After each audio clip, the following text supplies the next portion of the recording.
GM. So, now it's time to talk about shells for Season 1 RTA. Now, I've done a tier list before, and that was during, maybe about 3 to maybe 5 weeks of, playing the game and understanding the shells. Now we've played for at least 2 months or more already, and I have a better idea on where things are supposed to sit and lie now, okay? And so I'm going to redo the tier list, and this is how I have labeled the actual tiers. The first one is going to be staple, and staple basically means, you can use it everywhere. PvP, PvE is going to be a very good shell. You're going to want it in your, arsenal anyway, all right? And then we have the meta-dependent shells, all right? And what do I mean by that? Basically, it means that this shell performs extremely well during certain metas, okay? Niche is, is only going to be used on like very specific characters, and PvE is just basically PvE, okay? Without further ado, let's not talk too much about the tiers, but let's talk about where I rank them. Let's start with Supernova, okay? Now, Supernova is going to be a very niche shell. And what do I mean by that? That means certain healers, right? Because the Supernova is a healer-based shell. Certain healers want Supernova, certain healers do not, okay? For example, Lingluo, when you are doing Aurora, wants Supernova because you need to break through the Curse Shield to do damage, right? And Supernova gives you that much more healing, okay? Things like Full Q, alright? Like Full Q, that unit can actually really abuse Supernova's ability because you get 2 turns of increased healing, and it kind of pairs pretty well with her Moonlit Veil. And that Moonlit Veil is going to be 2 turns. She's going to slow herself down. That means you're going to have the effect of Supernova last a whole lot longer than you need it to. Okay? And so it is pretty niche on where you can use this shell on a healer. And for PvP, I still think that Full Q is one of the best candidates for this. Because number 1 is that reason I just gave you. And number 2, quite important as well, is that this shell drops Bulwark. Okay? And so you can put Full Q on Bulwark set and give her immunity, and you are always guaranteed to slam that S3, provided you ban the stripper on the opponent's side, right? And Supernova is gonna just give you that very good synergy between Full Q's cooldown time and its own cooldown time, and so I think that this shell is pretty niche. Now, Law of Silence. I'm gonna put Law of Silence in the niche section as well. And why is that? It's because it's a very good shell. Don't get me wrong. You get effect resistance for free. You get AoE attack reduction, which is nice because it keeps your unit alive. It puts you in a void state, which means single target attacks cannot target you, which is great. Unfortunately, the reason I put him here, okay? Number 1, it doesn't have momentum. There is no momentum set on Law of Silence, okay? Second of all, this shell, you cannot use multiple units when you're drafting an RTA on Law of Silence, okay? Basically, the first unit you pick on your team that has Law of Silence will get the Void, and the second one will not, okay? And so if you draft 2 Law of Silence units, the first unit is always going to get the Void, and that sucks. Okay, because you can't have 2 units voided at the same time. And so it just makes that drafting a whole lot, weirder per se. Okay, and so I think that this shell should be put on units that you really want to cover its bases and its weaknesses. For example, like a Hoyan. Okay, like Hoyan, its biggest weakness is actually Messiah, right? Because Messiah is just going to cleave through it, it's going to ignore its passive, and she's just going to die. So reducing the AoE damage from Messiah is super pivotal and important, okay? Could you run Bulwark on her? You could, but that also puts you in the range of you just getting one shot by Messiah anyway, okay? This at least gives you the chance to survive, alright? What if they strip it? Well, if they strip it, they strip it. That means they drafted better than you. Unfortunate. But putting more than one unit on Law of Silence, you have to pick and choose, which is why it's very niche. Alright, you need to understand how you're drafting, because one of them has to be on Bulwark, the other one has to be on Law Silence. If you have both and you have to draft both, you are in an iffy spot. Okay? Golden Lion is strictly PvE. It takes too long to ramp up, and in a turn-based game, and especially in RTA when the games are a lot faster, you're not ever gonna get the full value of Golden Lion. But for example, if you were to take this into, like, let's say a Cage Rumble, alright, or a long ass event like Infinity Train or something like that, Golden Lion will shine for you 100%, because it is like, the longer the game goes, the better Golden Lion becomes. And so if you cannot get to that late game, super late game, Golden Lion doesn't do anything, because you need to do 2 attacks before it actually procs. Every 2 attack it procs. So unless you put it on some weird super non-stop assist unit that might come out in the future, I only see this as PvE at this point. If there is any changes, of course I will update the tier list, right? Alicorn. Now, I'm gonna put Alicorn as a staple. And why is that? It's because it is generally a good thing to have a shell that can remove debuffs. 2 of them. Alright? Not 1, 2. And so, just having Alicorn in your back pocket will always be a good thing. Okay? Doesn't matter if it's meta relevant or not, sometimes you just need to put it on a unit that you don't have Bulwark set on it, because the shells don't accompany it very well, and you're trying to make full use of all the matrices. Alicorn is there to help to save the day. Okay? For example, if you go into like a Kazuyo, alright, and Kazuyo is the only debuffer in the entire team, Alicorn will just cleanse it all away. Alright? And so Alicorn is very good, and very good for that one reason. It gives you that first turn. That is the most important thing. If you get your first turn, usually, you can start snowballing your strategy. Okay? So it is going to be a staple. Same with Codex. Codex is also a staple. Doesn't matter if you're doing PvP, doesn't matter if you're doing PvE. Having the ability to get 1 free use of any skill you want, which is skill 2 or skill 3 usually, is huge.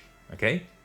Albeit the cooldown on Codex is super fucking long, but it is pretty balanced. I think that it having such a long ass cooldown, for the trade-off of you using, whatever skill you want for free once, is very strong. For example, if you put this on, like, let's say a Veronica, which I like doing, right? You get to use S3 twice, which means you technically have Soul Ward or Immortality for 2 turns. Okay? Think about, let's say, for doing, your Doki Doki runs.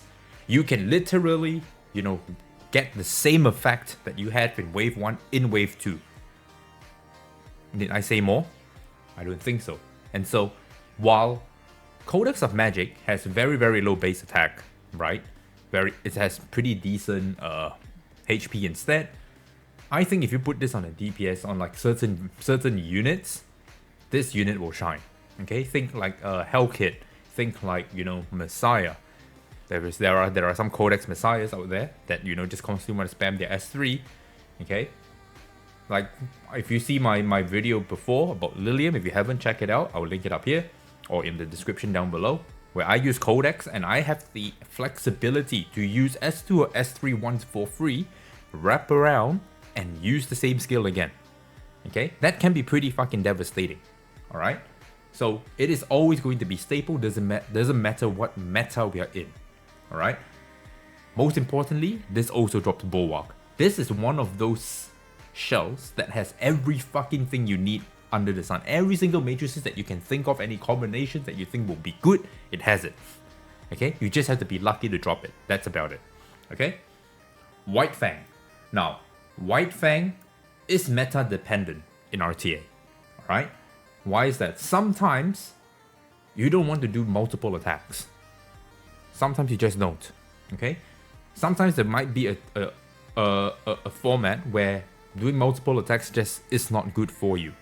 Okay, couple that with the fact that this shell only drops DPS stuff, albeit it's pretty fast, but you don't have Bulwark.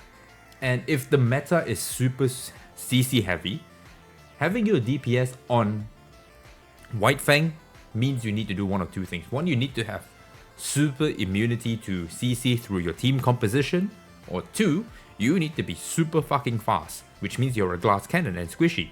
So if you cannot ramp the White Fang's crit damage effect to begin with, and you're squishy, and you can't deal with CC very well, then White Fang is kind of a redundant DPS shell, right? And so that's why I put it in meta dependent. Is it better than Rev? Right now, I want to say it is a little bit better, okay? Because you actually get the Swift Rush set. You don't have to raw dog the Swift Rush onto a Revelation unit.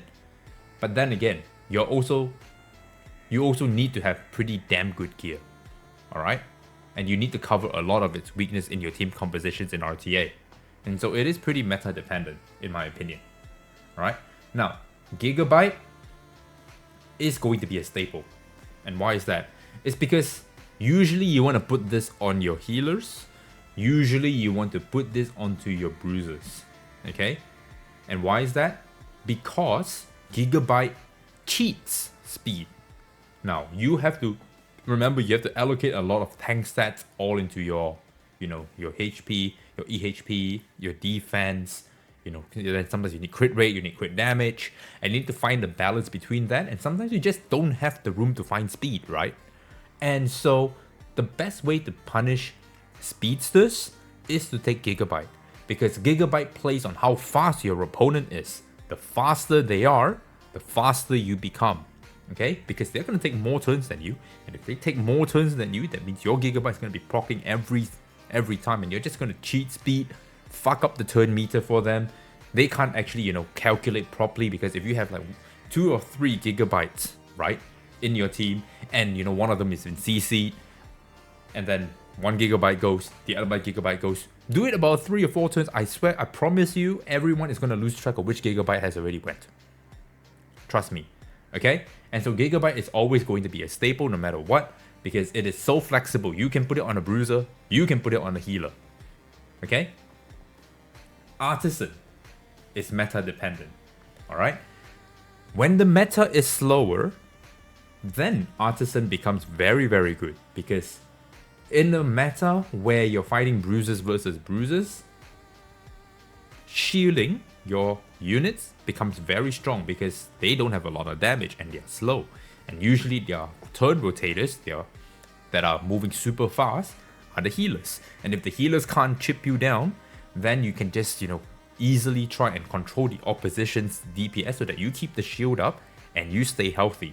In a world where when you're playing bruisers versus bruisers and they start banning healers from your team, this is basically your heal per se, because you're going to get a fat stack of shield, your main HP is not going to get touched, and they need to break the shield first before you even get to the actual HP. And so if you don't have a healer, this becomes a very, very strong pick. If the meta speeds up, then Artisan becomes crap, because it takes one turn for Artisan to start proccing, and you're gonna put this on units that actually want to get the most benefit out of the defense buff that it gives, right? So think about your units like Mizuki, think about your units like Rahul, Holden, those kind of units that can really abuse Artisan, because you're gonna get a fat as fuck shield, bro. That shield is so fat, right? It's insane. And so having Artisan in a slower meta on your bruisers is very, very strong. Now there is an argument to put Artisan on your very fast unit so that you can keep cycling Artisan and let Artisan constantly put up shields. But you also have to remember that Artisan does not drop double speed. Okay, so getting it relatively fast is highly unlikely because you only have Swift Rush. Alright, there's no raid, there's no smite. Okay? Dark Moon. Now, Dark Moon, I want to say, is quite meta dependent. And why is that? It's because the most important thing that you have to remember here with Dark Moon is that it attacks the highest attacking unit first before it puts debuffs, right? If whatever debuff that lands on it that is not a CC, it's going to extend it for an extra turn. And so this already does a good amount of damage to begin with. Then you have to also consider the fact that Dark Moon is meta dependent because it has Bulwark on it and double speed. Alright? So you can do some really, interesting tech in your, playstyle. For example, you can put this on a Freya. Okay? Have Bulwark on yourself. You're gonna get that extra speed from Bulwark's from the Bulwark on Freya's exclusive passive, where if you have buff, you get pushed. If the opponent gets a debuff, you get pushed back. This does both, right? So you can get the speed up on your Freya. Freya's gonna move. Darkmoon's gonna hit the highest attacking unit on the opposition side, push the bugger back, and then you do your thing. Okay? And that can sometimes, ruin turn order completely, right? And so, why is it meta dependent? Because if you are playing in a situation like what we are in right now, which is quite CC heavy, Darkmoon becomes quite good because of its Bulwark double speed. You get the speed, you get the immunity, okay? And you get to dish out some damage. Quite good in my opinion, alright? And so it is going to be meta dependent. Halloween, alright? I want to say it's meta dependent, but in all honesty, it is actually a staple. And why is that? It's because it works in both PvP and PvE.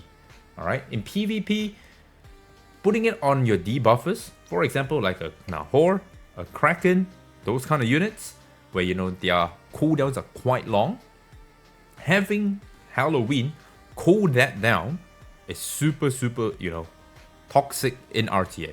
Alright, if you are lucky and you proc this, right, and you are running, let's say just single speed with Time Weave, and you proc both of them, you are going to go back to back as 3.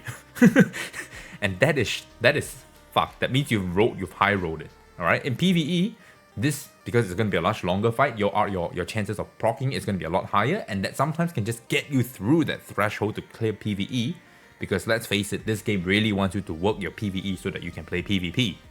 Alright? And so, having Halloween in your arsenal is quite important. Don't forget, it also drops Bulwark. Alright? Having immunity on your debuffers while giving you the ability to cool down is hella good. Think about it. Alright?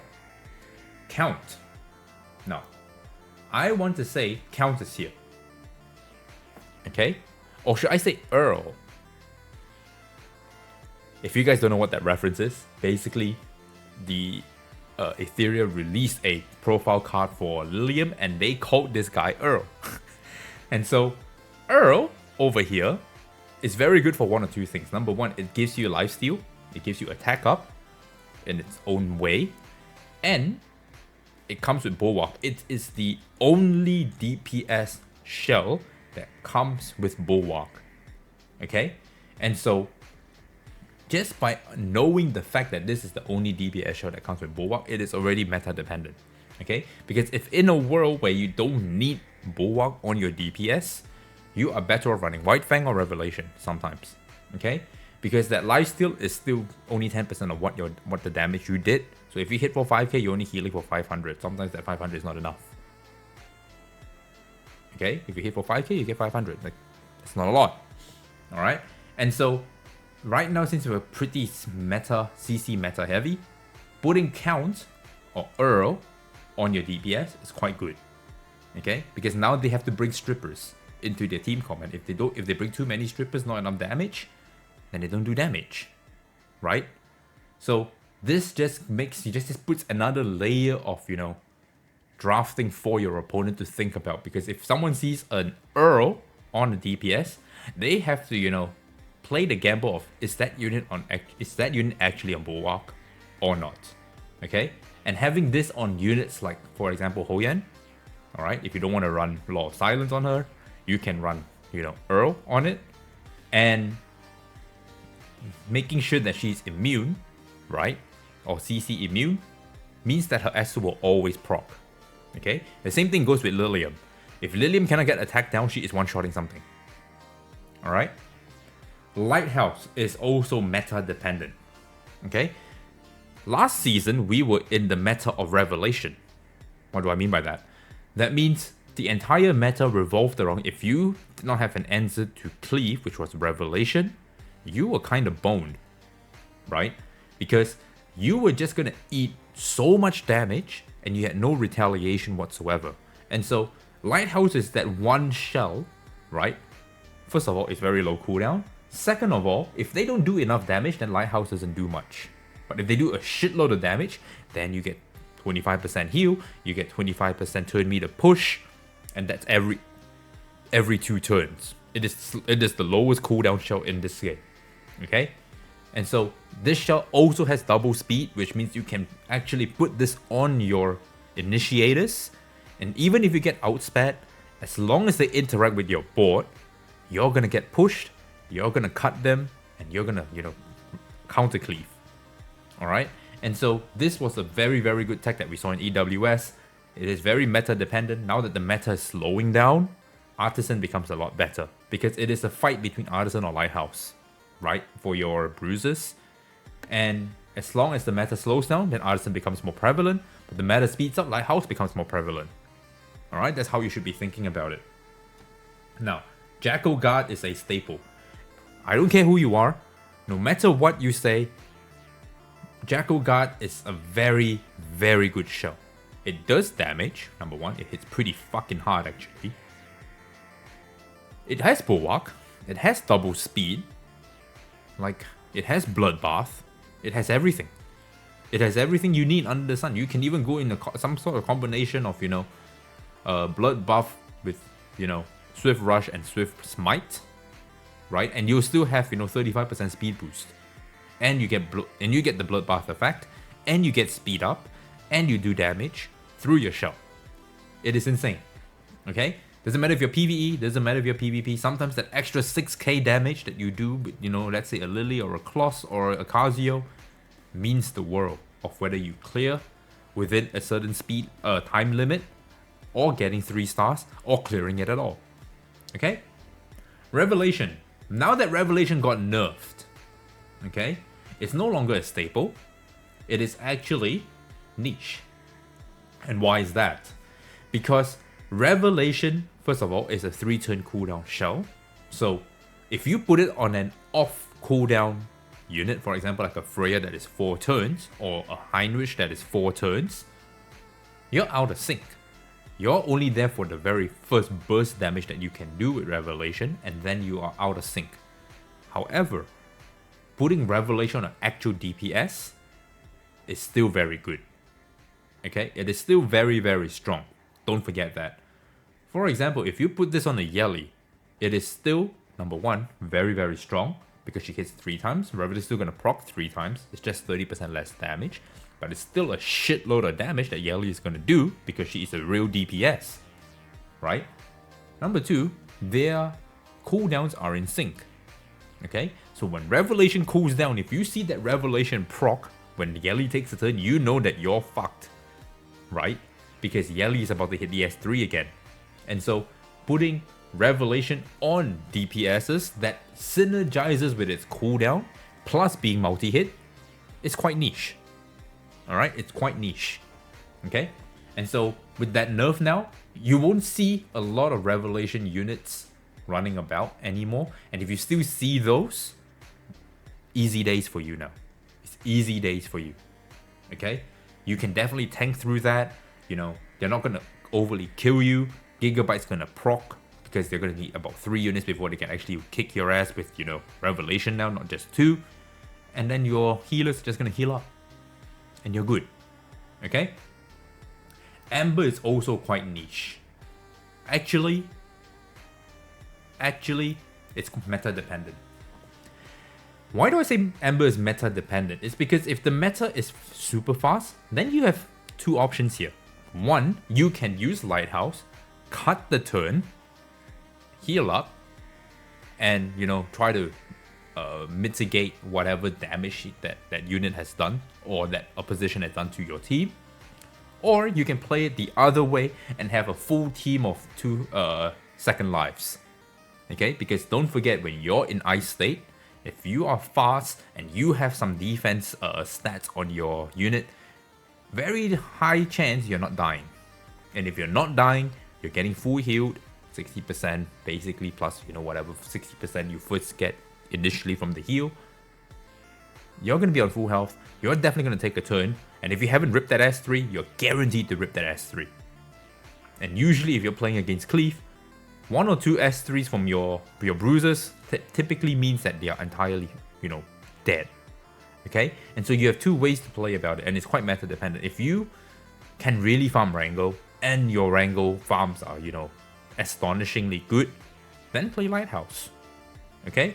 Like for me, I have a shitload of Lighthouse, but very few Ambers, because Hoyan is being a little prick and don't want to drop Ambers for me, and it keeps dropping me Revelations when it's nerfed. That's fine. My Wrangle is a good boy. He's dropping me Lighthouses, so I go Lighthouse. Okay? You can choose 1 or 2 ways you want to play. That's all I'm going to say here. That's why it's meta dependent. Fortisimo, like it or not, it is still a PvE shell. Okay? What Fortisimo does is it just stores up whatever excess healing that it has and then gives it out in a burst, right? In a world where you're playing RTA where it's relatively fast paced, you need the heal now, which is why Supernova is pretty good on a niche unit like, let's say, like Fu Chu, or if you really want to, you can put it on Linglor. Also works, right? And because you need that instant heal. If you're already about to die, you don't want to, save up or store up any healing, because you cannot. You need the heal immediately, so you rather have that burst heal, and then you're going to be on cooldown anyway, and then you're going to wrap around. You probably have stabilized by that point, and then Supernova is going to kick in again, and then you go, right? So between Supernova and Fortisimo is strictly PvE, because if you're going to be, doing your first turn 1 with your entire team, and your unit heals, right? There's no healing to be done, it gets stored. And then when you need it, when the boss actually finally takes a turn and move, then Fortisimo, helps facilitate that full heal burst. Okay, I can see that, but in a world where you're playing RTA, I don't see it. Alright, that's the new updated tier list for the shelves. Alright, here's what I think that what Season 1 is going to look like. You're going to see a whole bunch of all of these staples running about. Alright, and then some meta dependent shelves. Alright, you will see some niche ones. Rarely will you ever see these. Okay, but that's the video. If you guys like it, make sure you like, comment, subscribe. Catch you guys in the next one.